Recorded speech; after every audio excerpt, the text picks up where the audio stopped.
Today I'm going to go over something that I have gone over previously in various ways in the past, but it still remains to be one of my most frequently asked questions. So I'm going to take that one specific thing and make a video dedicated to it. What is that thing? Well, if you've read the title or seen the thumbnail, you probably already know. It is encouraging Congos. So I've had a number of videos in the past and I'll post them all there in the description.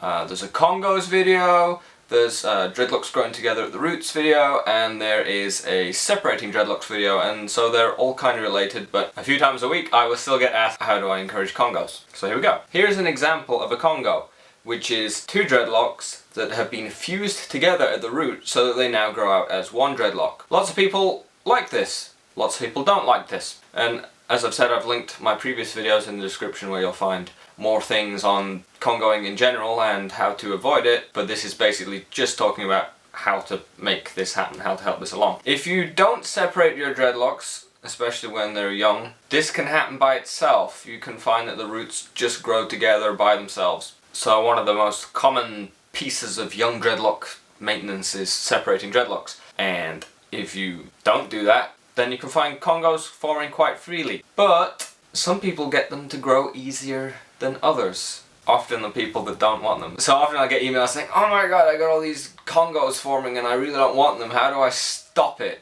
And then I get other people in the next chat window saying, oh, I'm really trying to get Congos and I just can't seem to get them going. Now, I personally did not get any Congos forming in my hair until maybe a year and a half. Now, my first Congo was here. I felt this just starting to form at the root. Eventually grew out far enough for me to cut the separate tips off, and now you would never really be able to tell that this was two dread. I didn't encourage that one, I just left that one alone. A dread that I did encourage to Congo is this one at the back here. So you see this is quite a thick dread, and this was originally 3, and this is the one I'm going to be using as my example for encouraging Congos. To get this originally 3 dreads to Congo together, I used hair ties. Like this. Now I'm just going to call these hair ties. That might be what they're called. I've had this problem before. I don't know what it is. I'm a guy, so I have not grown up with these. This is a girl's thing. I don't know what these are really called. So what I did is at the back of my head, I'll use this because it's just easier. It's close to hand. And I tied it together. Let's say I wanted these to Congo. And I tied it together like this. And this is still kind of loose here. It's not sort of constrictive. Yeah, it's kind of loose there. And I'd move that to near the root, and that would just encourage them to Congo, and got these ones at the back to Congo using this method here. So this is basically the method that I encourage, the method that I teach, my preferred method.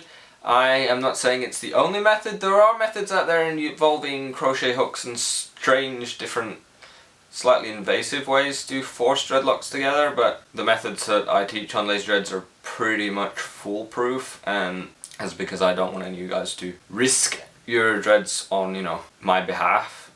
Risk your dreads from advice that I give you. So this method, using hair ties or similar, is pretty much foolproof. If you want Congos and you don't want to damage your dreads, this is probably the way to go. You don't have to use a hair tie. If you have thinner dreads maybe, or a big bead, you can use a bead to do it, and basically just slide a bead up and you just hold those two together, and that's just going to encourage them to go.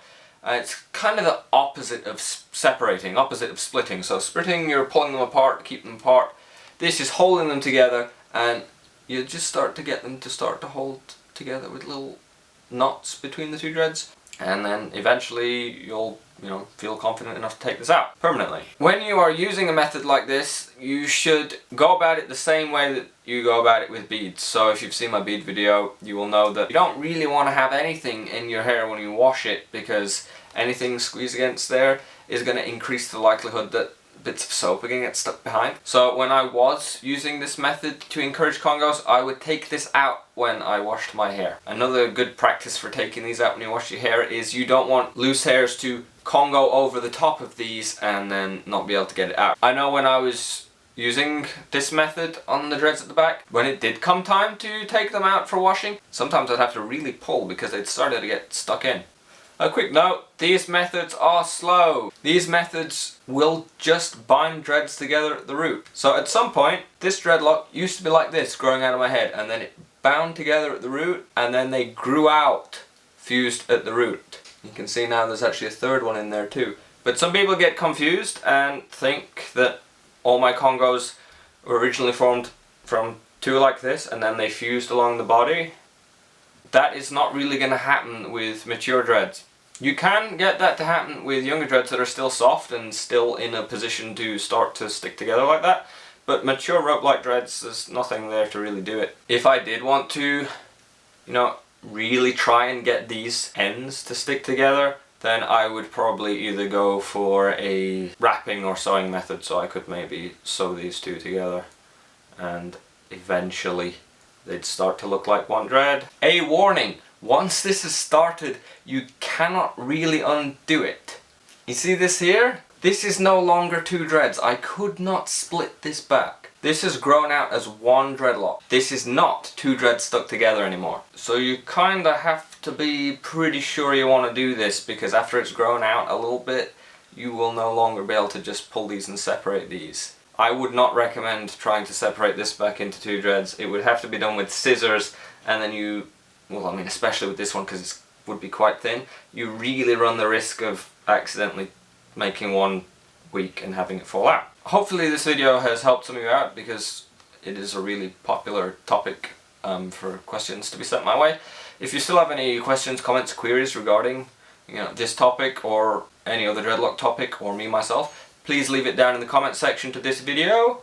As always, if you enjoyed this video, you can move your mouse over to, is it this side, and click the thumbs up, and then I'll know you enjoyed it.